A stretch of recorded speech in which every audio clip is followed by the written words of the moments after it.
Je suis Dr Geneviève Bourgeois, je suis médecin gériatre en hospitalier et au moment où l'ARS nous mettait beaucoup de pression pour qu'on commence cette campagne vaccinale, ça s'organisait fin 2020, moi j'ai dit que je ne donne pas mon accord, je devais donner mon accord parce que je suis président du CLIN. Le CLIN sur un hôpital, c'est la structure qui s'occupe de gérer la prévention des maladies infectieuses nosocomiales. Et donc, je devais donner mon accord, et j'ai dit je ne donne pas mon accord tant que j'ai pas vu les données de l'étude Princeps et non pas les rapports qu'on pouvait avoir dans la presse tout venant, qui était évidemment dithyrambique. Et quand j'ai vu les données, le fait que ce soit une maladie qui quand même touche les personnes âgées et que sur 44 000 patients dans l'étude, il n'y en avait que 1700 qui avaient plus de 65 ans, j'ai tout de suite eu un doute. Et le doute, c'est ce qui fait le fondement de notre pratique médicale et d'aller vérifier les choses. Donc, à partir de là, je suis évidemment allée plus loin. Et donc, j'ai regardé. Malheureusement, on avait très peu de temps pour regarder, pour chercher. Et puis, dans cette étude, il nous manque quand même beaucoup de données, en particulier les données sur les 15 premiers jours, puisqu'ils avaient décrété que leur vaccin était efficace à partir de 15 jours. Donc, avant, on ne regardait pas ce qui se passait, y compris dans les effets indésirables.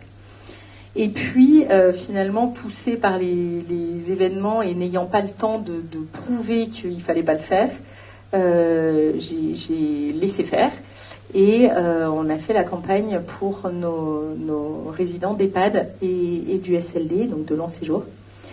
Et là, j'ai vu les effets secondaires arriver, les effets indésirables, jusqu'à avoir 4 décès suspects. Donc moi, j'ai fait 10 déclarations de pharmacovigilance. Et là, j'ai dit, il faut qu'on stoppe les choses et qu'on réfléchisse.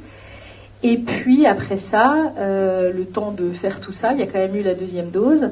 Il y avait des problèmes de consentement déjà, des problèmes de manière dont on présentait les choses aux résidents, c'était pas un consentement éclairé, on ne pouvait pas les éclairer, on ne savait pas ce qu'il y avait dedans. Et donc tout ça me posait question, et à ce moment-là, il y a des clusters qui ont commencé à apparaître dans les EHPAD autour de nous et finalement chez nous. Et je me suis rendu compte quand même en réfléchissant que tous les clusters arrivaient après campagne de vaccination. C'était systématique dans tous les EHPAD autour de nous. Alors on était une région, la région Centre-Val de Loire a quand même été assez touchée assez tardivement par le Covid, et en fait ça a permis de voir ça, que c'était vraiment que après vaccination. Et donc là je me suis posé d'autant plus de questions, et c'est là que j'ai fini par dire stop, on arrête tout. Malheureusement, une fois que la machine est lancée, une fois que les gens ont donné leur consentement pour le premier, c'était difficile de faire valoir que peut-être qu'ils ne voulaient pas du suivant, et que peut-être que, comme ils avaient fait un AVC 3 jours après, il fallait peut-être quand même se poser des questions sur le reste, même s'ils avaient donné leur consentement pour le premier.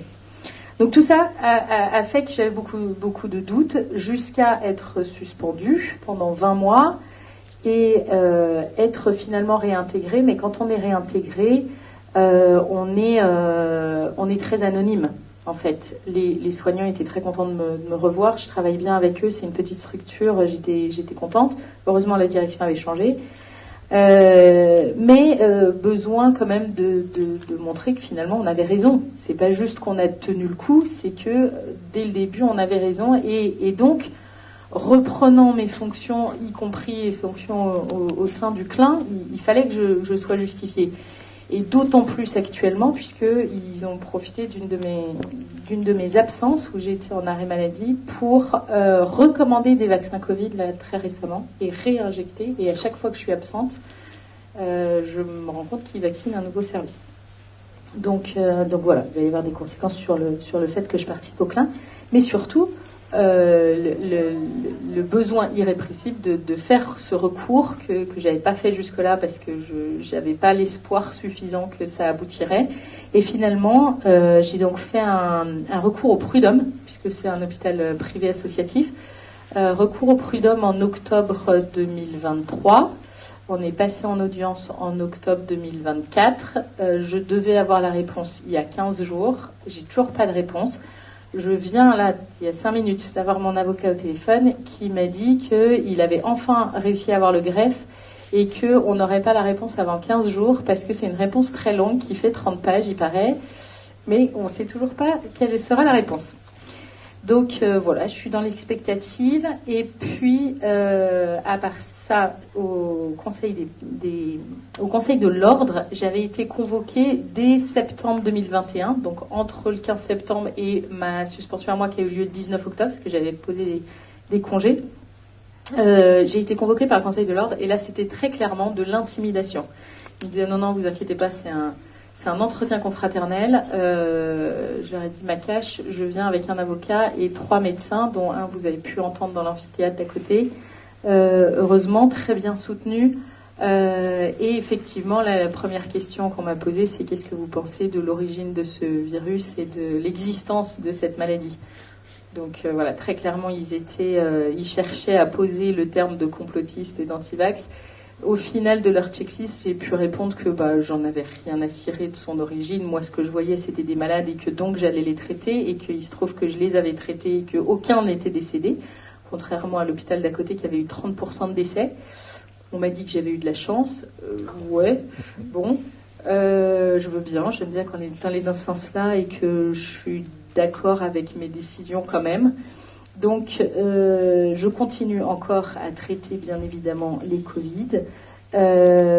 Et donc, après cette phase vraiment d'intimidation, j'ai pas eu d'autres nouvelles jusqu'à ce que je reprenne et que je sois réintégrée, et que là, j'ai beaucoup de lettres de relance pour le non-paiement de ma cotisation. La cotisation au Conseil de l'Ordre des médecins, c'est de l'ordre de 330 € par an, et quand j'ai été suspendue, je pouvais pas, tout simplement, et puis j'en voyais pas l'intérêt, et puis surtout je refusais de payer des gens qui ne défendaient pas la déontologie médicale alors qu'ils sont là pour ça. Il faut bien savoir que c'est le rôle du Conseil de l'Ordre des médecins. Et donc j'estimais qu'ils n'avaient pas fait leur boulot, et donc je voyais pas pourquoi je les paierais, et que, étant suspendue sans droit d'exercer, je ne voyais pas pourquoi je paierais une immatriculation qui n'a comme seul intérêt d'avoir le droit d'exercer. Voilà. Et donc, ça, on est passé en audience mardi, il y a 15 jours, puisqu'on avait demandé un report, puisque tant que, avec la procédure au prud'homme, on demande en fait que soit déclarée inconventionnelle la loi du 5 août 2021, pour toutes les raisons aussi qu'a cité Maître Bessy, et puis par également objection de conscience, puisque vous savez sans doute que ces vaccins sont faits sur des cellules embryonnaires, et que moi ça me choque terriblement, et que je ne peux pas estimer qu'on va tuer des bébés pour pouvoir faire des vaccins qui en plus sont des poisons. Enfin voilà, ça n'a aucun sens, et pour moi c'est juste pas possible. Et donc on a été sur cet angle d'attaque-là pour pouvoir aller sur le fond après. Donc ça, c'est, comme je vous l'ai dit, toujours en cours. Et puis, donc, il y a cette procédure toujours au tribunal de Montargis, mais fait sur une plainte du Conseil de l'Ordre pour le paiement des cotisations. Et donc, ça a été reporté, puisqu'on n'a toujours pas la réponse. Moi, j'ai dit au Conseil de l'Ordre, si ma suspension était effectivement illégale, alors je veux bien payer, il n'y a pas de problème.